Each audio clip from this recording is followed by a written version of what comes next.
Hello YouTube, this is George from Medusa Herps back with another video.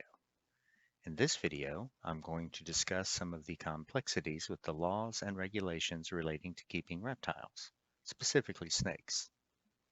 Before I begin, two disclaimers. First, I will be using my state of Kentucky as an example. This video is not meant to be exhaustive or complete, as every law will be different based on where you live. Second, it is up to you to fully know the laws and regulations for where you do live before acquiring your animals. Unfortunately, this is something I did not do. So once again, you will have the opportunity to learn from my mistakes, but more on that later. The first thing I'd like to speak about is the jurisdictions that will determine which laws may apply to you.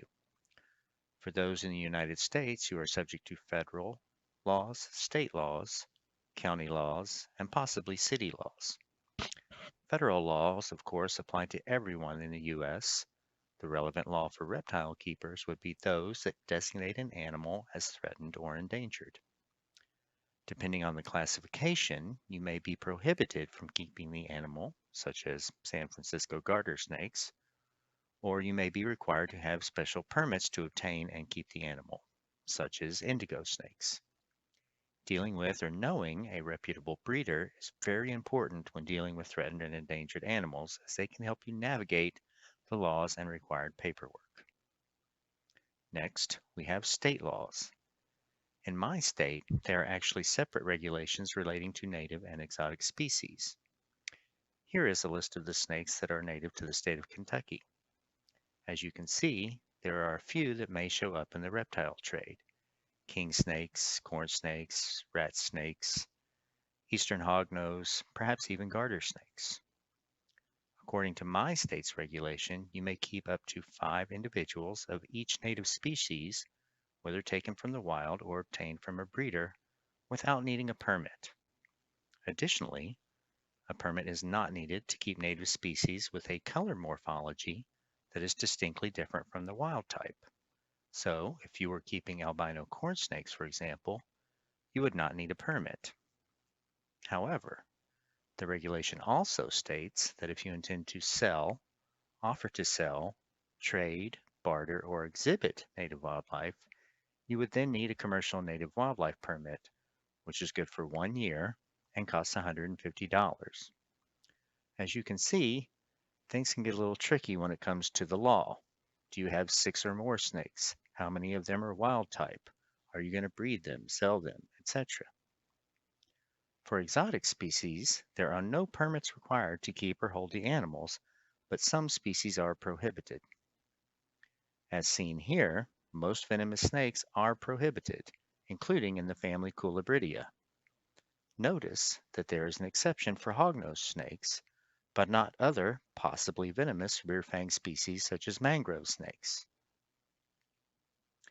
The next level of jurisdiction would be county laws and ordinance, and this is where I have made my mistake. I assumed that because the state law made an exception for hognose snakes, and because I live in a fairly rural county, that the county ordinances would not be stricter or less lenient than state law. However, in thinking about this video a month ago, I discovered that I may be in violation of a county ordinance prohibiting, quote, venomous rear-fanged species of the family Culibridia. I immediately contacted the administrative head of my county government, who is called a judge executive. I spoke with the county attorney about the ordinance. I even prepared an informational packet and made a presentation to the legislative body for the county, which is called the fiscal court, requesting a change or amendment to the county ordinance to add the exception for hognose snakes that the state regulation contains. Whether or not hognose snakes are venomous and whether or not their enlarged rear teeth are considered fangs is kind of a gray area. And as I told the fiscal court, I would rather be certain that I'm in compliance with the law. Additionally, while the county attorney may not feel that I am in violation, someone in the future who holds that position may have a different interpretation of the ordinance.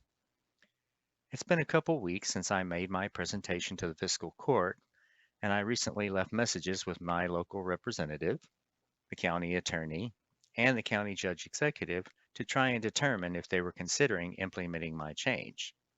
I'll let you know what happens in the future, but don't do what I did. Do your research, know the law before you acquire your animals. The last level of jurisdiction would be city laws.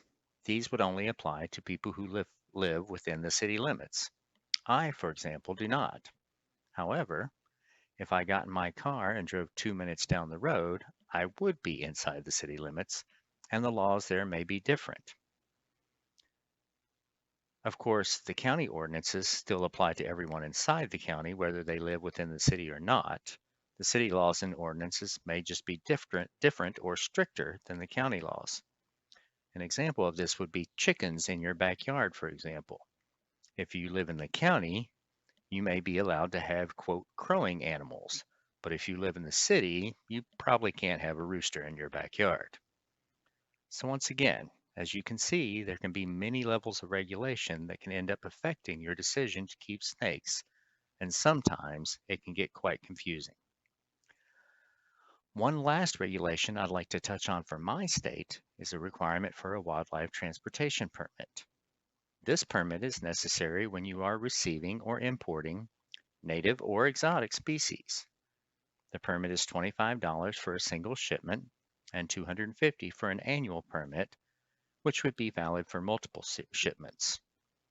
Since I purchased my snake Isis at an expo, I did not need a transportation permit for her as she was already within the state. I did have to purchase permits for the other 3 animals I currently have since they came from Texas, Ohio, and California. I mention this permit because it also applies to vendors who may be bringing animals in from other states to expos. The Kentucky Reptile Expo, where I got Isis, even states on their vendor page that all animals imported into the state must be accompanied by a signed transportation permit. Imagine loading your vehicle with thousands of dollars worth of animals, bringing them to Kentucky for an expo, and having them confiscated because you did not purchase the proper permit.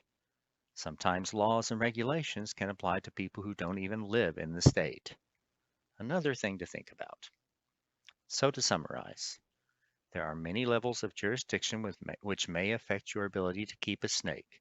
There may be special permits required, special rules concerning your caging or housing, how many animals you can have, etc.